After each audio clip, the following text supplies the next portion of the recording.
Well, good morning. This is Ian R. Crane. It's the morning of Friday, the 20th of April 2018. And as you can see, I'm down here at the Tinker Lane well site.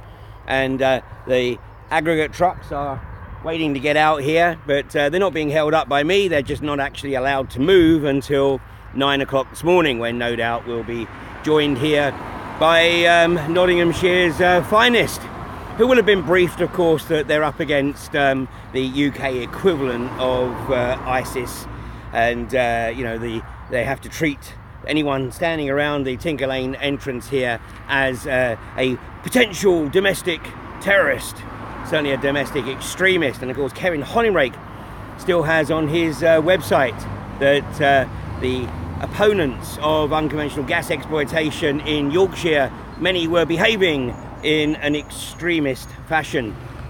Well, before I get on to fracking, let's take a look at what's in the Yorkshire Post this morning. And here on the front page, of course, it's back to front for those of you watching on Facebook, but it says secrecy bid over council's policy to axe trees, which is really why I've taken the opportunity to title today's live stream as "It's in your best interests that we deceive you." And let me just read this to you, and hopefully somebody will put up a link to this article in this morning's Yorkshire Post. Sheffield Council has ruled that it is in the greater good to keep secret its official policy for the controversial felling of thousands of the city's trees. The council has rejected a Freedom of Information request submitted by the Yorkshire Post to see its currently redacted highway tree replacement policy contained in its £2.2 billion PFI Streets Ahead contract with AMEY. It said it is not in the public interest to reveal the policy while it is still reviewing what information in the contract can be released ahead of potential publication at an unspecified future date, probably in about the year 2099. The response stated, "We believe the public interest in maintaining the exemption outweighs the public interest in disclosure. Please note, public interest is what is of greater good to the community and not what interests the public." Now, have you ever heard such outrageous newspeak? That is straight out of the Common Purpose Graduate Manual. It comes after it was revealed last month that the contract, which started in 2012 and will run for 25 years, contains a target to remove 17,500 of the city's 36,000 street trees and replace them with saplings. Sheffield Council has previously insisted that felling is carried out as a last resort and published a 5-year tree management strategy in early 2016, which confirmed the position. The strategy, which is in the process of being updated, says trees will only be removed if they are dead, dying, diseased, dangerous, damaging, or discriminatory, affecting the ability of people to use the pavement. Of course, they've conveniently left off actually that the primary objective is to ensure that the rollout of 5G works effectively and is not hindered by trees and their foliage. However, a separate Freedom of Information Council response to tree campaigner Paul Selby has confirmed that the strategy is superseded by what is contained within the contract. It states, "In the event of any inconsistencies between the documents, the obligations contained in the Streets Ahead contract take precedence over any document produced under it." Mr. Selby said this admission appears to show the published strategy is worthless. Well spotted, Paul. Mr. Selby said this admission needs to be explored further. The council response to the Yorkshire Post, in which it refused to disclose the highway tree replacement policy, said the ongoing review, of which parts of the 7,000-page Streets Ahead contract can be made public, is an arduous task and requires appropriate levels of scrutiny.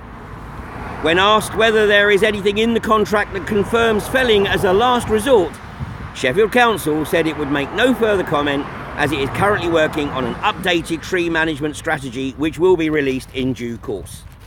So, let me cut through the bullshit here.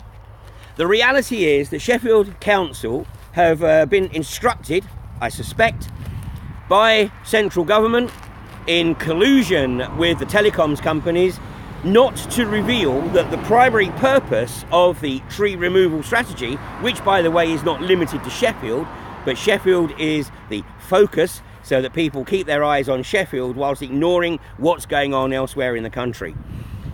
The documentation that has already been shared and has certainly been put out by Mark Steele, who is very much on point on this case because of what's occurring in his hometown of Gateshead.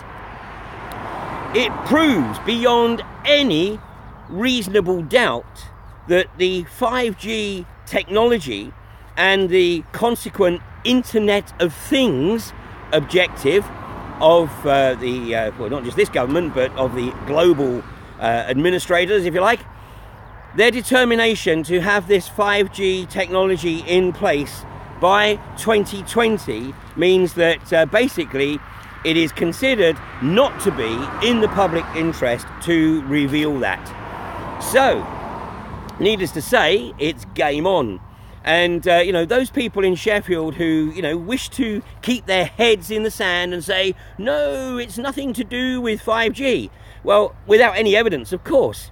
And yet, when they are shown the academic papers and the documentation which prove that 5G is effectively a lame duck in the event of a lot of trees and the foliage, and in particular when it rains, because the water is a significant absorption factor in the loss of signal. Now, just extrapolate that. Water is a major problem because of its capacity to absorb the EMF within the 5G frequencies. What is the human body primarily consisting of? Well, you know, it's time for people to do their own research. It's time for people to take a very real interest in their community. So it's time for people to be submitting freedom of information requests to their local authority and asking them to reveal any discussions that they've had with the telecoms companies or with any contractors regarding 5G. And if there is a tree removal campaign going on in your area, and from the reports that we're getting, we know this is nationwide, then ask the question. And in all probability, you're going to get exactly the same answer as the Yorkshire Post got in response to its freedom of information request with Sheffield Council, and that it is not in your interests that we share this information. And you know, basically you're going to have to wait until the prevalence of nosebleeds, of headaches, of insomnia, and as is the case it seems in Gateshead, miscarriages. You're going to have to wait until that manifests in your community before any of your elected representatives actually have to acknowledge that, well, actually it might be related to 5G. But by then, of course, the technology will be nationwide. Bear in mind that for 5G to work, there has to be something in the region of over 500,000 transmitters dotted around the country. It's not, the current 50-odd thousand is not going to cut it, because the range of 5G frequency is so much shorter, and of course it is absolute line of sight. And one of the reasons that 5G is so crucial is for the promotion of ultimately autonomous vehicles, to say nothing, of course, as I've said, of the Internet of Things and the capacity to literally track anything and everything and anyone, because of the fact that every single item that is produced will have its own unique IP address with transmitter receivers embedded somewhere within that item. Smart meters, do your own research again. There's an excellent organisation in the UK that's been going around now for I think about 5 or 6 years called Stop Smart Meters, And in fact, in Mexico has actually pulled the plug on the installation of smart meters because of concerns not just about the fire risk which has manifested, but also concerns over the impact on the health of residents in communities where smart meters have been installed, and particularly in the high density areas. So if anyone is still under the illusion that your elected representatives have your best interests at heart, then surely this item on the front page of Yorkshire Post today should be a bit of a wake-up call. Meanwhile, here we are at Tinker Lane, where iGas are cracking on with the construction of their well site, and of course this is the second of the two well sites in North Nottinghamshire, the other one at Misson Springs. But of course I have to drive through parts of South Yorkshire to get here to Tinker Lane from the Misson Springs protection camp. And yet, despite the fact that we are just a few miles south of Doncaster and a few miles to the east of Blythe and a few miles to the south of Bawtry, two of those being in Yorkshire and one being in Nottinghamshire, the level of concern about what's occurring here seems to be tragically low. So, as somebody acknowledged to me yesterday, they said, you're absolutely right, Ian. It does indeed see that iGas have actually been incredibly astute in siting these two well sites at Misson Springs and on the A634 here, just to the east of Blythe, because the communities here just don't seem to care. There are a few very, very notable exceptions, and in fact there is one lady here right now. But that's one person. That's just one person from the local community who is concerned enough to actually come out at 8:30 or so in the morning to monitor what's occurring, and she's already identified that there has been one breach this morning. But PNR is still the only location in the UK that's at risk of being fracked in 2018. And if the people on the front line in PNR and in the local community actually start to look at the work of Helen Chunso and Ben Dean and look at the issue of the lack of an emergency plan and evacuation plan within the area surrounding PNR, then they might actually make some progress. Just as in North Yorkshire, once it was realised that it was the financial element that was the Achilles heel of Third Energy, maybe it is the health and safety, and in particular the emergency plans and the evacuation plans that have been produced, or not been produced in this case, in association with the emergency services. Perhaps that is the Achilles heel. When the Lancashire Fire Service resist a Freedom of Information request on the basis that it's not in the best interests of the wider public, and then when they are forced to respond by the Freedom of Information Commissioner, they send out 15 pages of absolute gobbledygook, then that should set the alarm bells ringing. So the emergency evacuation plan, or lack of, would seem to be a prime opportunity in Lancashire to put the proverbial spanner in the works for Quadrilla's intent to frack at Prestonby Road this year. Meanwhile, the only other locations that are on track to frack or to drill exploratory wells and then ultimately frack sometime in 2019 are here at Tinker Lane and Misson Springs. And yesterday, Rotherham, the Rotherham City Council voted, I think it was 8-3, yep, 8-3 against INEOS's submission of a revised traffic management proposal. So that will now go to the full public inquiry, which I believe is due to commence sometime in June. But INEOS, of course, are fighting on multiple fronts because they're looking to sue the Scottish Government, they're looking to sue the National Trust.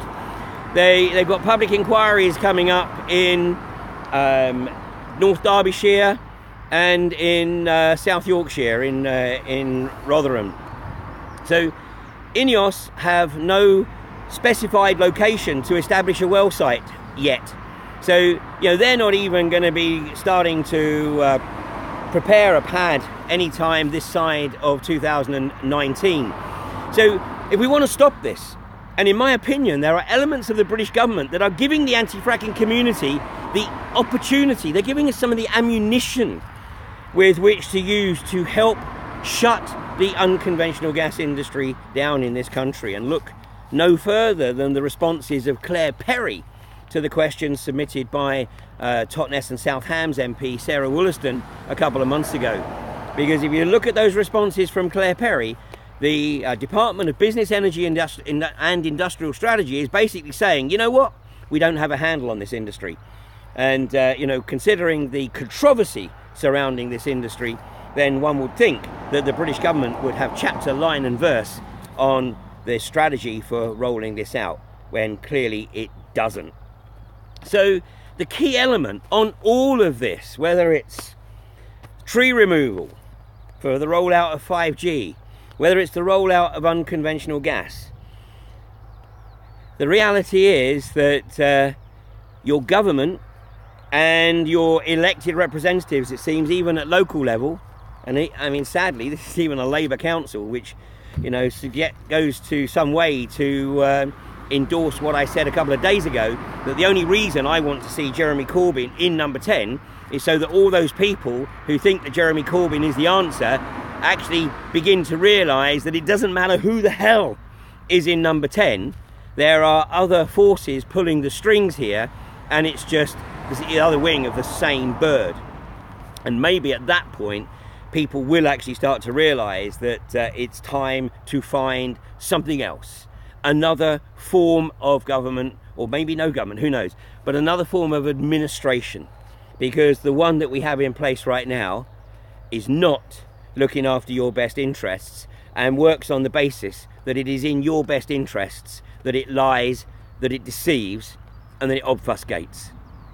So the onus is on all of us, each and every one of us, to do our own research and come to our own determination as to whether we're going to bury our head in the sand or whether we're going to do the right thing and make sure that the legacy that we leave future generations is one that we collectively can be proud of, and not one that basically condemns them to lives of absolute abject misery. So thanks for joining me this morning, and of course if you are anywhere near the A634 between Blythe and Barnby Moor, then, you know, come join the Lone Protector at the moment down here at the iGas well site at Tinker Lane. So meanwhile, you have a great weekend. Apparently this weather is due to continue. Unfortunately, we have a covering of somewhat less than natural cloud here right now, but nonetheless it is still warmer than it has been for the last few months, so I'm grateful for that. But you have a great weekend, and I'll be back with you on Monday morning at 8:30.